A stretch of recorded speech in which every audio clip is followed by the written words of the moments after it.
Hello, so here is a video for the main all-state rhythm section audition material, sometimes referred to as the styles sheet, depending who you talk to. There are four styles on the sheet. There is a swing tune, a Latin tune, a funk tune, and a ballad. You have to come up with bass lines for all these on your own. Two of the songs actually three of them, including the ballad, are from actual jazz standards. And I'm not exactly sure if there's a particular tune that the funk chord progression comes from.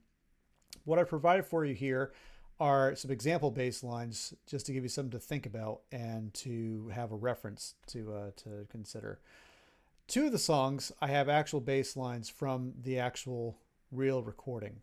And two of the styles I just give you some demonstrations as some ways that I might approach playing it.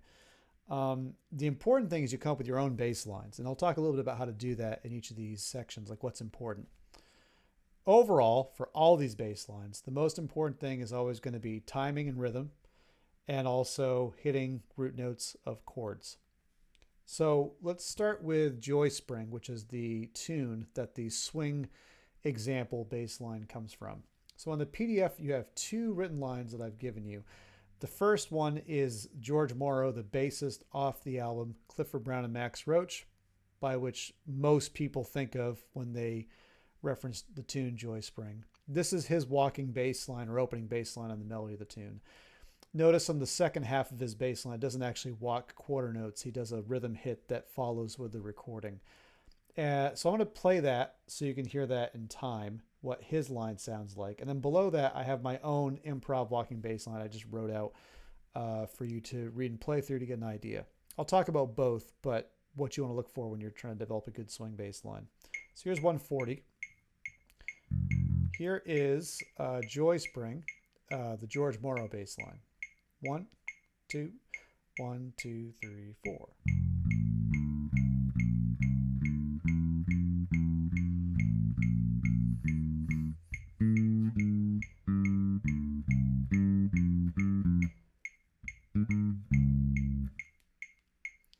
So there's a little bit of rhythm towards the end, which if you're listening with the melody and the recording makes total sense. But if you were to do this out of context, it wouldn't sound completely like a walking bass line because you weren't jamming quarter notes the whole time.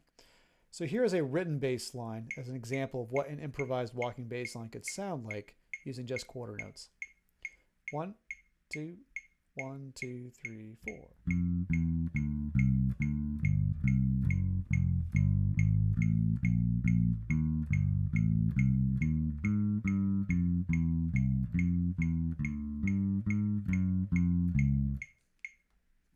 So that's an example of a walking bass line. The most important thing is that you're hitting the chord changes and the root notes of the chord changes on beat 1. So I could actually simplify this even more. If I wasn't going to do a lot of melodic walking movement, try to get that out. I've been teaching all day, so I'm losing the ability to talk. If I'm using simple melodic movement or very little at all, I could turn this on and just play the root notes with the right feel and timing and actually walk a bass line through this thing.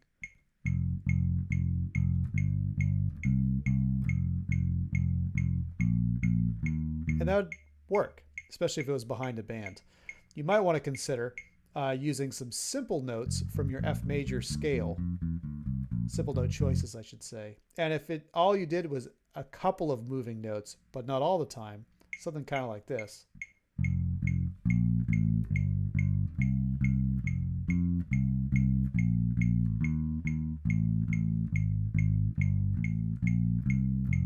Like that would be okay if you did mostly roots.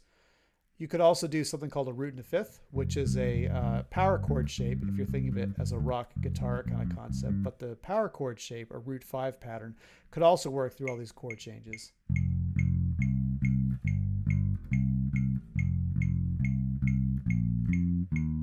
I have to adjust the pattern to fit the number of beats any given chord is in, but I could use that shape as well to navigate through the chord changes. The most important thing is that you're doing the chord change at the time it's specified.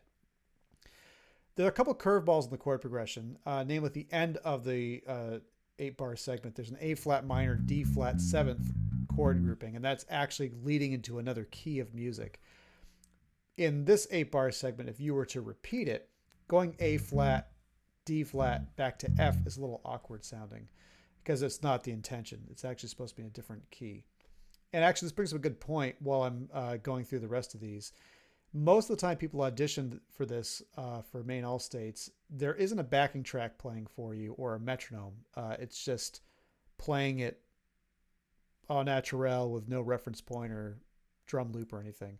So you have to be able to play these bass lines and convey the right feel of bass lines. So although you might be tempted to want to do this with a backing track or a drum loop or something, you want to make sure you're actually doing it well with a metronome, because you may be doing this without any reference, and you have to convey to the judge that you're playing with the right swing feel or whatever the style is, with the appropriate punch and drive.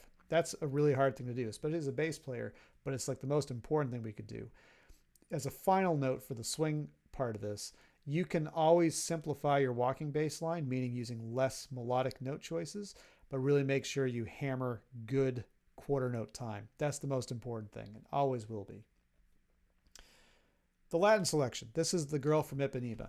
The first bass line here is from the Gets Gilberto album, and this is Tommy Williams, the bassist. This is his bass line. It's in a different key, so I've transposed it up to F so you can hear what it sounds like. If you've been asked to play bossa novas in a school jazz band or anything else, often you're expected to do this bass line, which I like to refer to as the American bossa. It's usually this thing.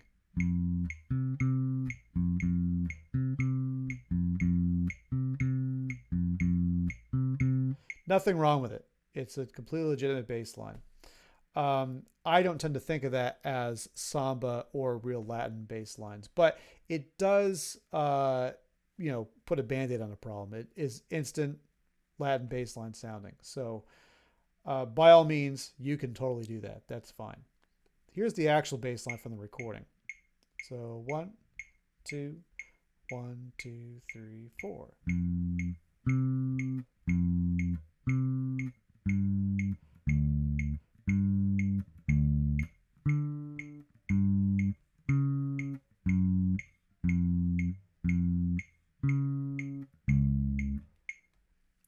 Pretty simple. One of the reasons it's like this, where it's just half notes, is because the guitar, or whatever the chordal instrument is actually doing a much more complex rhythm pattern on top of that 2 feel.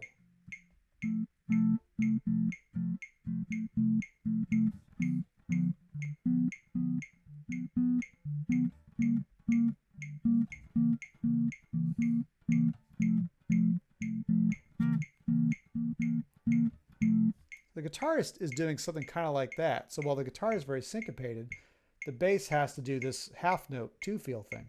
So for example, if I enunciate the rhythm like the guitar is doing, da ga ga ga ga ga ga ga ga da da da da ga ga ga ga ga ga. It's, you have to really think about staying really strict in time, because it can be easy to drift with that pattern going on.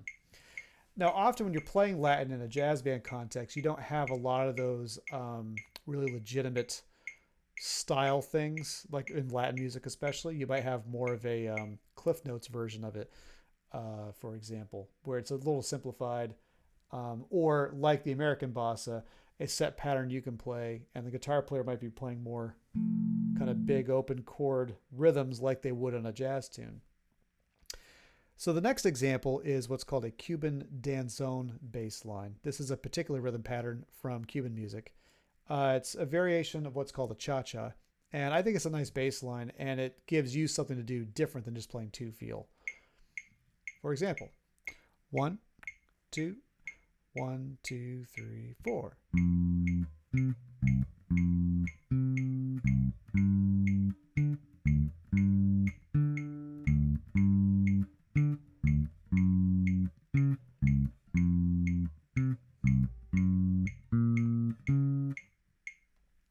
That makes the bass line a little more interesting. And again, if you were doing this with no drum track or no metronome, that might sound or feel more Latin by itself than just playing a 2 feel. So something to consider. Again, this guy, also fine. No one's going to mark you brownie points for doing the American Bossa. Totally legitimate. Funk bass line, 2 patterns. You have to come up with your own bass line. Here's just something I thought of kind of quickly.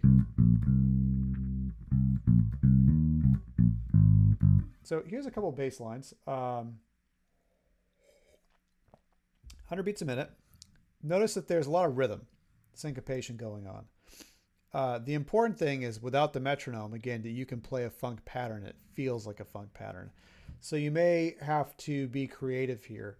The most important thing to notice with my bass lines is I've tried to stay with a lot of root note chord choices, or root note choices for the chords, I should say, using extra rhythm. And any other passing notes I'm doing around that are within a pentatonic kind of box shape, which is something that, you know, is intuitively visually obvious on the fretboard. So the note choices here, again, don't get overly concerned with. Think more about rhythm timing. So here's my first example bass line. See if I can nail this on the money. 1, 2, 3, 4.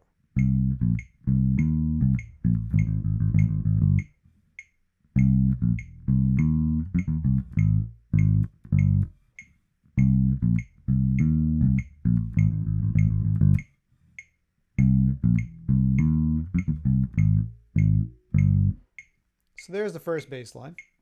Here's a second pattern you could try out.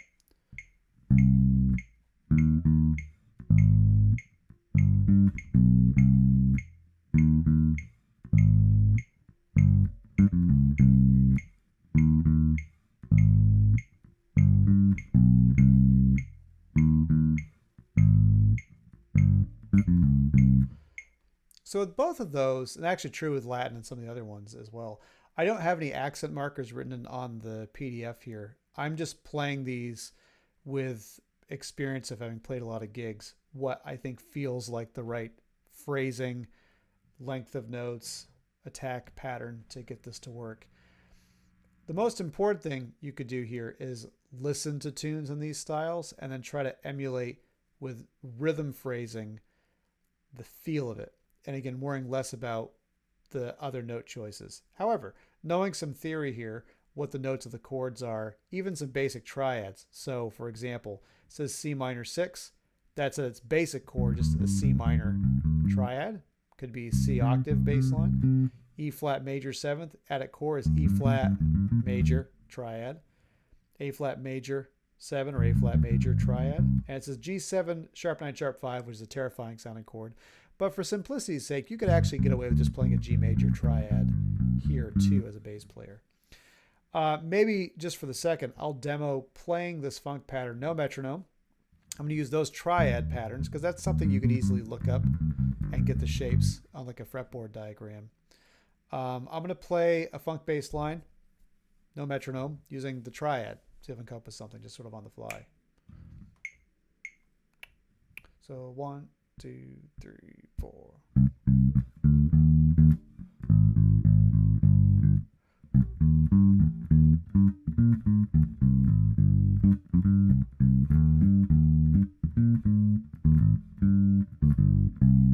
Just using just chord tones, roots, 5s, and octaves, or major, minor, triads. So even with just that, with good rhythm timing and just sort of throwing darts at those triad notes, you can also come up with something that would work. Last pattern is a ballad. I know this is a standard. I just keep forgetting which standard it's from. I guess in this context, it's sort of irrelevant because it's seemingly at first just some chord changes on paper. The written bass line has some of the features in different ballad bass lines in jazz history, Blue Note record stuff. There's a few ways to go about doing this. You could think of it as being just plain old half notes, just like your Latin, if you want to do. That'd be a legitimate ballad line. Ballads can also be what's called a walking ballad, where you're playing quarter note pattern. But in both of those scenarios, it doesn't make it any different than your swing bass line if you're doing the walking ballad, at least technically speaking, if you're looking at just this sheet. And if you just do half notes, it doesn't make any distinctive from your Latin bass line if you're thinking of it as a legitimate samba doing just half notes. So I have a simple ballad bass line with some easy syncopation. So let me turn on my metronome. Here's my ballad bass line. So 1, 2, 3, 4.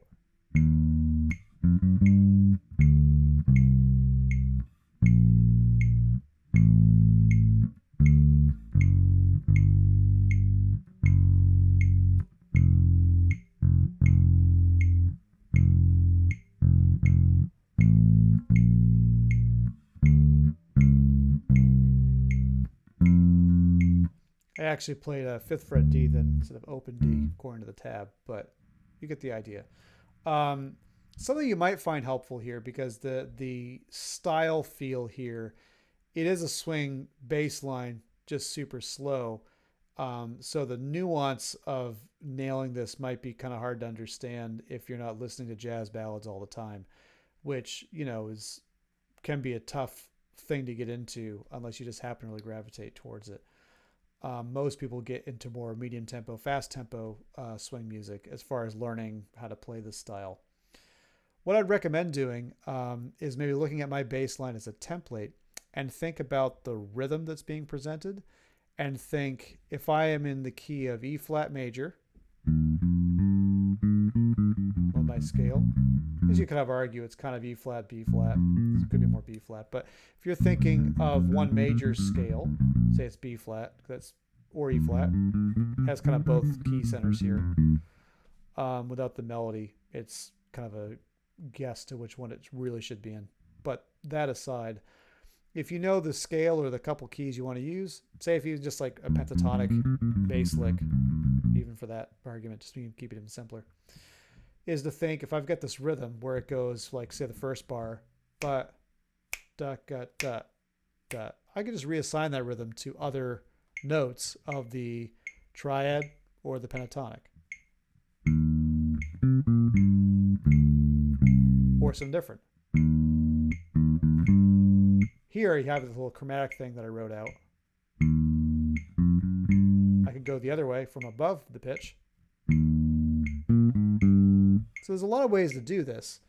But I would say is to use my rhythm selection here, and maybe see if you can come up with your own bass line using this as maybe a template, because that might give you a little way into understanding what makes a ballad a little bit different than your plain old swing walking bass line.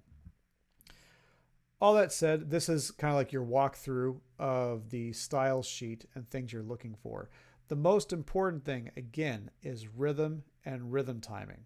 And nobody's perfect. So like, you can practice the metronome all you want, or a drum loop. And if you go into audition and there's no drum loop, no metronome, no track, it's a little unsettling just to be there and like, okay, I'm just going to lay down time.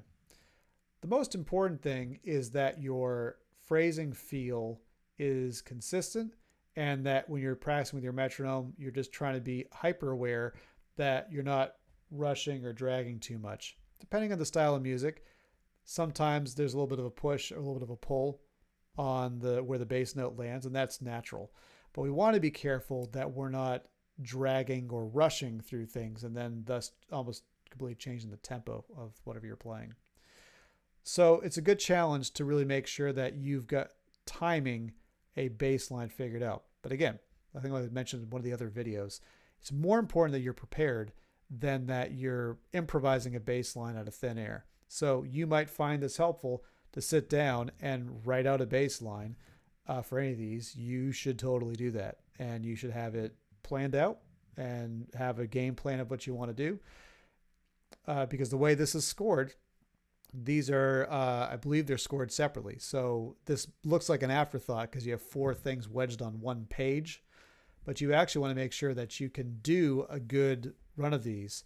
In the event that, say, your walking bass etude on the audition didn't go as well, you can pick up some good pointage having these down. These aren't hard to figure out, and again, you can write them out. No one's going to feel bad that you bring in an extra piece of paper that you have your bass lines that you planned for this. But anyway, so there's the rhythm section page, the styles sheet, if you will. Again, good luck with all the audition material. There's a lot of stuff here, but I think for any of you that are looking to do jazz band or jazz stuff, either in college as a side hustle or as a full-blown music major, this is a bass player is like really important stuff to start sorting out. The sooner, the better. So there you go.